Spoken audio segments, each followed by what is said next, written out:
കാക്കയ്ക്ക് തൻകുഞ്ഞ് പൊൻകുഞ്ഞാണല്ലേ. അതുപോലെ തന്നെയാണ് എല്ലാ അമ്മമാർക്കും തൻ്റെ മക്കൾ ഭയങ്കര പ്രിയപ്പെട്ടതായിരിക്കും. ഏറ്റവും ബെസ്റ്റായിട്ട് അവർ നിൽക്കണം എന്ന് തന്നെയാണ് എല്ലാവരും ആഗ്രഹിക്കുക. എൻ്റെ മോൻ്റെ സ്കൂളിൽ നേഴ്സറി കലോത്സവം നടക്കുകയാണ്. അപ്പോൾ എല്ലാത്തിലും പങ്കെടുക്കണമെന്ന് എനിക്ക് അതിയായ ആഗ്രഹം ഉണ്ടായിരുന്നു. പക്ഷേ അവൻ ഫസ്റ്റ് ഡേയിൽ ഭയങ്കരമായിട്ട് ഉഴപ്പി. കാരണം പഠിച്ചിട്ടും ഞാൻ പങ്കെടുക്കില്ല എന്ന് പറഞ്ഞ് വാശി പിടിച്ചു. എന്താ സംഭവം എന്നൊന്നും എനിക്ക് മനസ്സിലായിട്ടുണ്ടായിരുന്നില്ല. പിന്നെ ഞാൻ ഒരുപാട് നിർബന്ധിച്ചിട്ടുണ്ടായിരുന്നില്ല. അവന് ഇഷ്ടമല്ലെങ്കിൽ വേണ്ട, പഠിച്ചല്ലോ അത് മതിയല്ലോ എന്ന് വിചാരിച്ചു. സെക്കൻഡ് ഡേ ആയിരുന്നു ഫാൻസി ഡ്രസ് കോമ്പറ്റീഷൻ. അപ്പം ഞങ്ങൾ വീട്ടിൽ നിന്ന് എല്ലാവരും ഭയങ്കരമായിട്ട് നിർബന്ധിച്ച് പ്രോത്സാഹിപ്പിച്ചിട്ടാണ് അവനെ റെഡിയാക്കിപ്പിക്കുന്നത് കേട്ടോ. ഇവിടുന്ന് റെഡിയാക്കി കഴിഞ്ഞപ്പോഴാണ് മനസ്സിലായത് ഇതൊരു ആൺകുട്ടിയാണെന്ന് മനസ്സിലാവുന്നേ ഉണ്ടായിരുന്നില്ല. ഒരു അസ്സലും ഉമ്മച്ചി കുട്ടിയായിരുന്നു.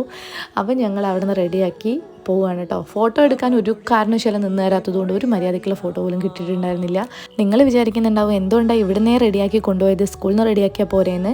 അവിടെ എത്തിക്കഴിഞ്ഞാൽ ആൺകുട്ടികളൊന്നും പെൺകുട്ടികളെ വേഷം കെട്ടിയത് ഉണ്ടാവില്ലല്ലോ. അപ്പോൾ ഞാൻ ഭയങ്കര ഐഡിയപരമായിട്ട് അങ്ങ് നീങ്ങിയതാണ് കേട്ടോ.